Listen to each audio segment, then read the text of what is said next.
This book is a dungeon. This dungeon is a book by Nathan Moyner. I'm always bad with names. Endlessly, actually. So, you can start at various parts, but I'm just going to start at the beginning. And I'm going in blind, basically. Tick, tick, tick, tick.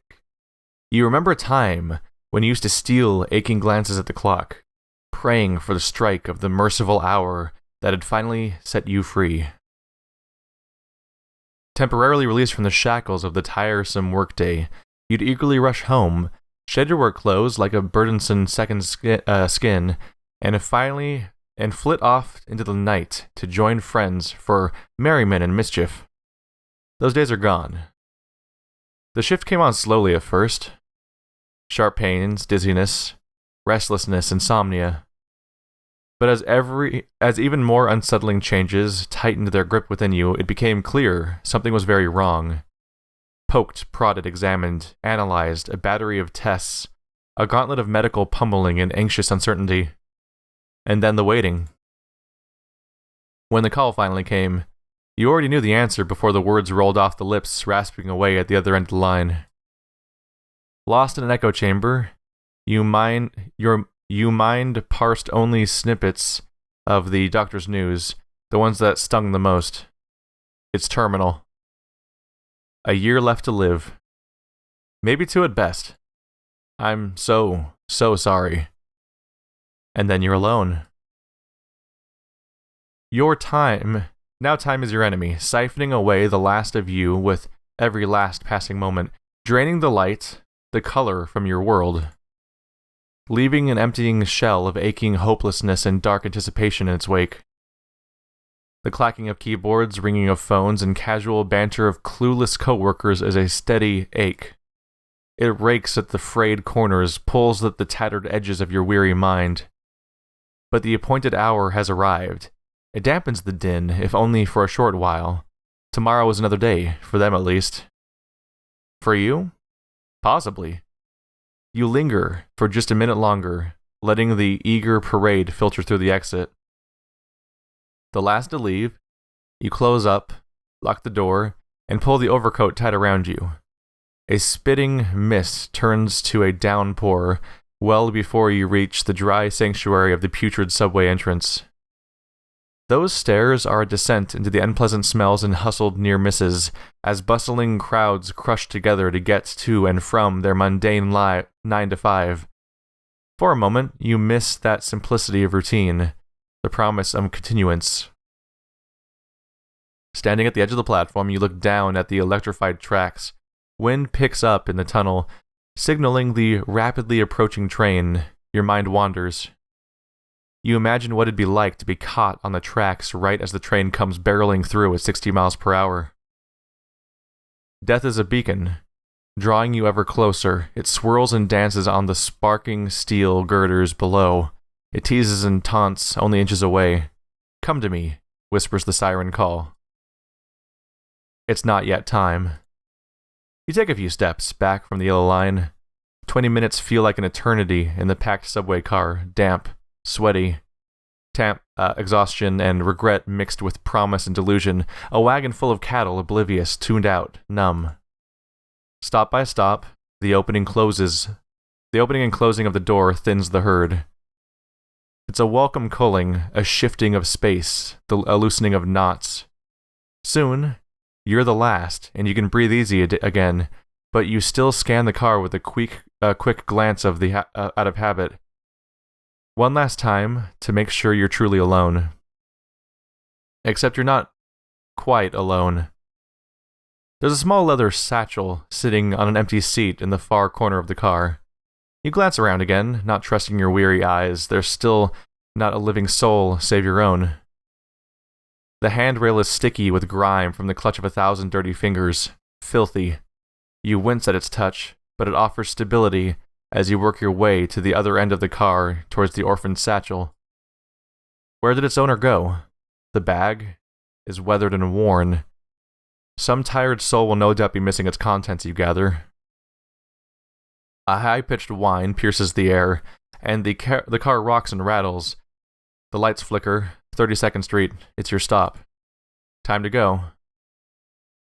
Do you take the bag or leave it here? Of course I'm going to take it. It's the whole something's going to happen here. Let's get things in motion.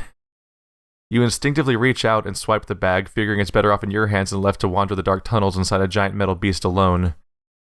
Thick, stale underground air turns cool and damp as you emerge from the city's high-speed intestines and hit the noisy streets above.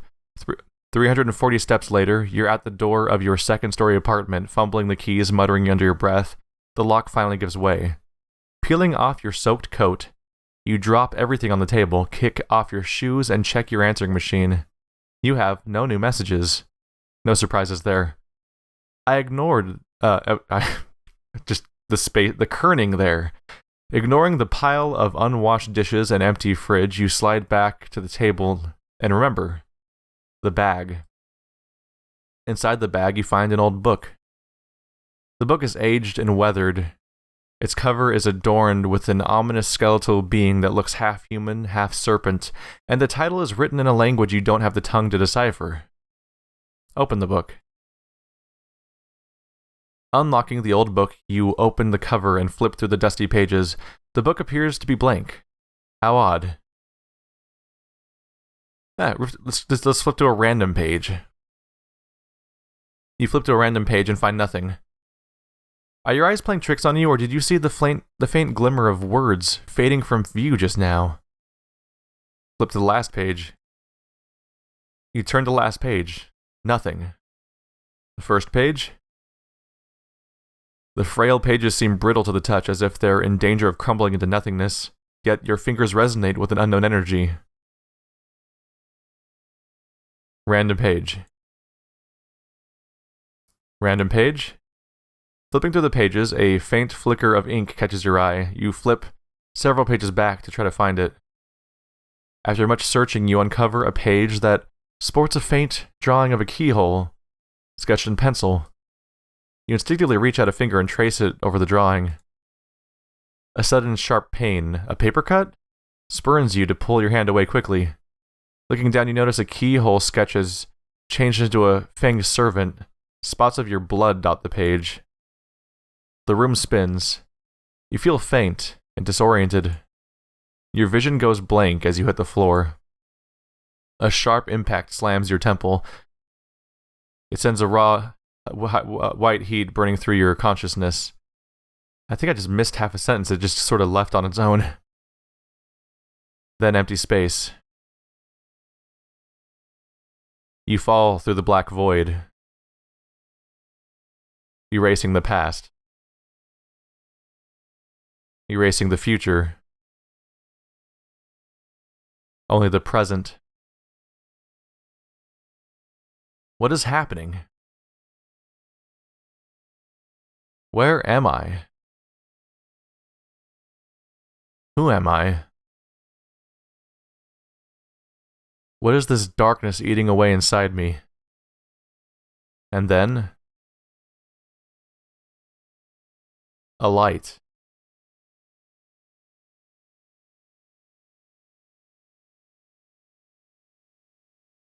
Oh, I can click on it.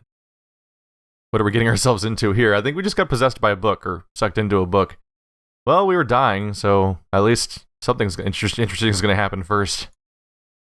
You awake in a small chamber, illuminated by the light of a single flickering torch resting in a sconce at the far wall. The sharp throb pulsing behind your eyes fades quickly, but an unpleasant chill is creeping in. You notice words scratched into the stone floor. At this distance, the torchlight is too dim to make out what they say. You grab the torch from the wall sconce and take comfort in its subtle warmth. It breathes across your face. You can now get a better look at your surroundings.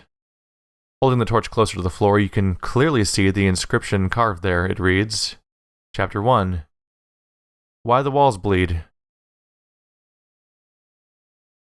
A heavy wooden door to the south appears to be the only way in or out of this pit. So we're right here on the map, apparently. We are right here in this red little room, and we can go south through this wooden door. The door creaks and shudders open as you strain against its weight. You find yourself in a large stone room that's cavernous and empty. The echoing sound of water droplets comes from a passage to the west. You catch a whiff of something familiar, something out of place. Is that... You also notice another passageway to the east, as well as the door you just came through. So we can go either west or east. Let's investigate that sound we're getting. That familiar sound, that scent. Is that citrus? So what do we find to the west? The narrow corridor opens into a dead-end room that reeks of overripened fruit. You're blasted with a sweet, pungent odor which nearly overpowers you. Looking around, you notice a viscous, reddish substance draining out of several large, round holes in the walls. This mysterious fluid drips down in a slow, syrupy cascade, collecting in stone basins carved along the base of the wall. The only exit is through the passage you came in, to the east. What's the reddish substance, though? The sweet odor is emanating from this odd liquid. You decide to leave it alone for now. Exit through the passageway to the east. Smell of rotten fruit wafts through the western passage. There's also a passage to the east, and an open door to the north. Well, we know what the open door is, so let's go east. Pushing further into the unknown depths, your eyes play tricks in the torchlight. What lurks in the darkness ahead, skittering away just beyond the glow of the torch. As you round the corner, you notice a small alcove in the passageway there. The corridor continues to the east. The northern passage leads around the corner back to the west. What's in the alcove, then? There's a large crack in the wall of the alcove. It's not big enough for you to squeeze through. Who knows what could be in there? Reach into the hole? Do you double dare me? You reach into the hole and immediately recoil as a teeming mass of stinging, biting insects swarms up your arm. It takes a minute to fling them off. Well, that wasn't very fun. Let's not play with that anymore. Okay. Let's go to the east. Passage extends to the west and the north. North? A pile of bones and skulls lay scattered across a large stone slab in the center of this chamber. Along the far wall, a series of sharp hooks dangle from the ceiling by chains. It's clear that much suffering befell the poor souls who met their fate in this place. Smears of their dried blood, now darkened with time and decay, paint a macabre scene. A passageway extends to the west. The southern door opens into a long hallway. Let's look at the pile of bones. The bones have been picked clean and now show markings of being gnawed on. You notice 2 human skulls amidst the remains. Searching through the remains, you disturb one of the human skulls, which rolls off the stone slab and clatters onto the floor. Beneath it, you find a scrap of paper. The aged parchment is faded and covered in drops of long-ripened blood. It reads, "This awful place. What have I done? What have I become? Please forgive me." What about the pile of bones? Feeling compelled to sift through someone else's remains, you poke around the bone heap and find an old rusty knife. Can I grab it? I can drag the image around, apparently. Is it? Oh, yeah, it's in my inventory now. I have a knife. That's probably useful, unless I cut myself on it or something. Sharp hooks dangling from the ceiling. You imagine what it might feel like, being strung up with one of these rusty things hooked into your guts, waiting to be eaten alive. Then you banish the thought from your mind. Let's head west. Ongoing. The floor has collapsed in the hallway ahead, which is flooded with stagnant, murky water. On the opposite side lies an ornate door. You peer into its depths and wonder what might lie in waiting just beneath the shimmering surface. Chunks of rubble are crumbling off the side of the wall by the edge of the walkway. The rubble? You pick up a fist-sized chunk of rubble and hurl it into the water. It splashes, then sinks. The water's surface come splashing to life as something makes quick work of the rubble. You quickly skirt around the edges of the watery corridor while the unknown beast is distracted. There's something nasty in the water. I don't want that. Beyond the ornate door, you enter a nicer room. The stone is more chiseled and refined. Red tapestries hang on the walls, and the decor is comfort is a comforting upgrade from the dank, crumbling corridors that you just crawled out of. 4 tall display cases are positioned around the fancy chamber. Let's see. So we have a stairway leading to to a door on the north. That's this little detail here. Smaller closet door to the east, right over here, and passage leading south. Already knew about. Let's try the side door to the east. It's locked. All right, then north. You walk up the small stairs, open the door, and enter a sitting chamber. The clacking of chains draws you further into the room. Bound to a throne resting at the far wall of the chamber, you find a creature with a body of a man and the head of a bird.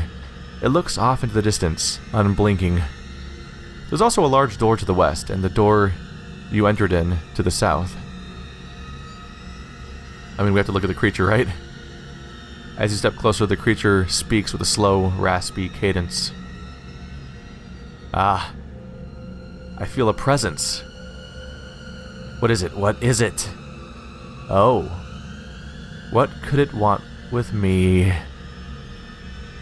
Little me, shackled away in these filthy metal irons. Filthy little irons to hold my flesh and bone. It is a strange thing indeed. So very strange and fleshy it is. It reeks of otherworld, doesn't it? Little me ponders why it stands there, poised with some unknown purpose. The thump, thump, thump of its heart beats a hair faster now, doesn't it? Like the tap, tap, tap of ticking time. What manner of fluid flows beneath its skin, wonders little me. Ah, its breath is tinged with wicked curiosity. What, oh what could it want with little me then? Does it seek to put the sharpness to my flesh and spill my essence to the floor? Does it take my shiny? Does it feed me the delicious sweet nectar I crave? I miss it so dearly. Or perhaps it has something else in mind for little me. I wonder if we have what other option we might have. What else could it possibly want with little me? What if I free it? This could go so bad. I have to see what happens, right? Let's free the creature. You reach out to test the strength of its chains, and the creature gets anxious. Eh? It wishes to set me free. Oh, yes. Yes, that is very good. What will it use to break the chains? The knife? The knife isn't sharp enough, or strong enough to break the chains and free the creature. You need something else. You search around for something big enough to smash the chains with. Nothing. Search more? Still nothing. You search around for something big enough to smash the chains with. Behind the throne, you find a dislodged piece of stone that might be big enough. You reach out to test the strength of its chains, and the creature gets anxious. Let's use the large rock. You heft the large stone and smash the chain until it finally snaps. A sudden flurry of excitement washes over the creature. It frees little me. What a delight! Then it looks up at you and cocks its head at an odd angle, rising up to its full height. Even hunched over, the creature's much taller than it first seemed. It looks down at its hands and flexes each taloned finger. It will make such a pretty addition. Before you can react, the creature is upon you with lightning speed, hungrily tearing its beak into your flesh. I figured that's probably what's gonna happen. You've perished in one of many possible horrible ways. Try again and seek to change your fate. The end. Welp.